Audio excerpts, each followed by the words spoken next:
बिस्मिल्लाहिर्रहमानिर्रहीम। उर्दू कहानियाँ और मालूमात में खुश आमदीद। ये हिंदुस्तान के बंटवारे के दरमियान मोहब्बत की सच्ची कहानी है। अपनी मोहब्बत हासिल करने के लिए मज़हब तब्दील करने और मुल्क छोड़ने की जिद्दोजहद के बाद भी हुकूमतों के आगे बेबस मोहब्बत करने वालों की कहानी। ये कहानी सुनने से पहले मेरे चैनल उर्दू कहानियाँ और मालूमात को सब्सक्राइब करके बेल नोटिफिकेशन को ऑन कर दें ताकि आने वाली चैनल अपडेट से आगाह रहें। सन 1947 में रावलपिंडी के एक पठान ख़ानदान से ताल्लुक़ रखने वाली इस्मत सिर्फ 15 साल की थी और अमृतसर के लाला जी के ख़ानदान का जीतू 17 साल का। दोनों ख़ानदान कई मरतबा श्रीनगर में छुट्टियां मनाते हुए मिल चुके थे और इसी दौरान इस्मत और जीतू की दोस्ती मोहब्बत में बदल चुकी थी। लेकिन फिर बंटवारे के तूफ़ान ने उनकी उस मोहब्बत को सरहदों में तकसीम कर दिया। तकसीम के बाद इस्मत समझ चुकी थी कि जीतू का साथ अब उसके लिए बहुत मुश्किल हो जाएगा और मोहब्बत से सरशार इस्मत घर से भागकर हिंदुओं के मुहाजिर कैंप पहुंच गई। वहां उसने कहा, मैं एक हिंदू लड़की हूं, अपने माँ बाप से बिछड़ गई हूं, क्या आप मुझे इंडिया भेज देंगे? बंटवारे के बाद के महीनों में दोनों ममालिक की हज़ारों औरतों को अगवा कर लिया गया था और बहुत सौ की मर्ज़ी के ख़िलाफ़ उनका मज़हब तब्दील किया गया। शादियां हुईं। इसीलिए इंडिया और पाकिस्तान की हुकूमतों ने अगवा की जाने वाली औरतों को तलाश करके वापस उनके ख़ानदानों तक भेजने के लिए ऑपरेशन रिकवरी शुरू किया। समाजी कारकुन कमला पटेल इंडिया और पाकिस्तान के मुहाजिर कैंपों में ऐसी औरतों का तबादला करवाने की इंचार्ज बनाई गई।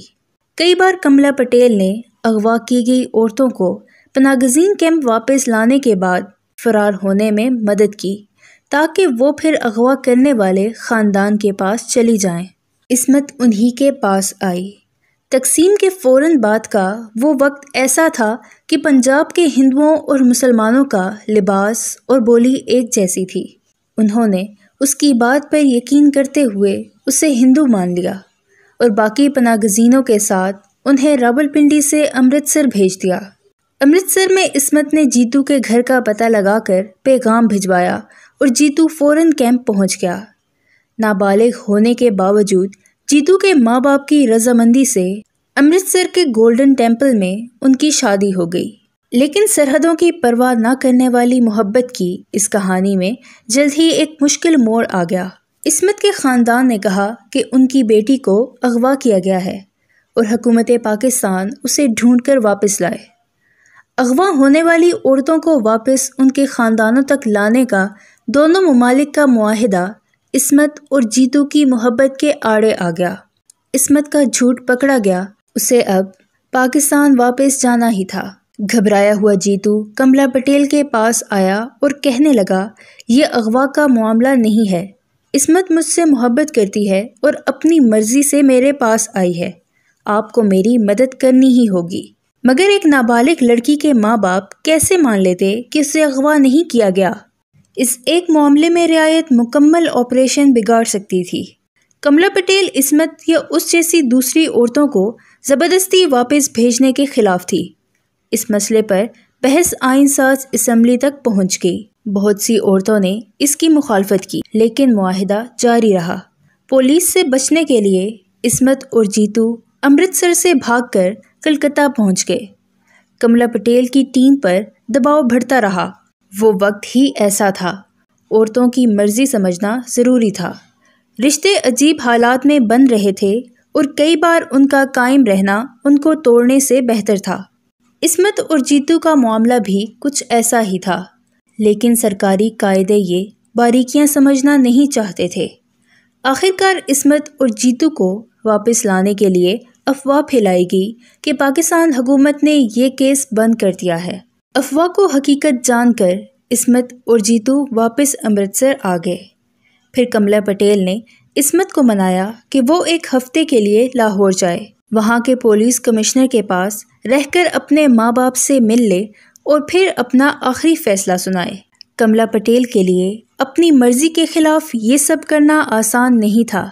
उन पर बहुत दबाव था, लोगों की ज़िंदगी के फैसले करने का दबाव। 5 साल तक उस ऑपरेशन में मुहाजिर कैंपों में रहते रहते उनका खाना पीना तक छूट गया था।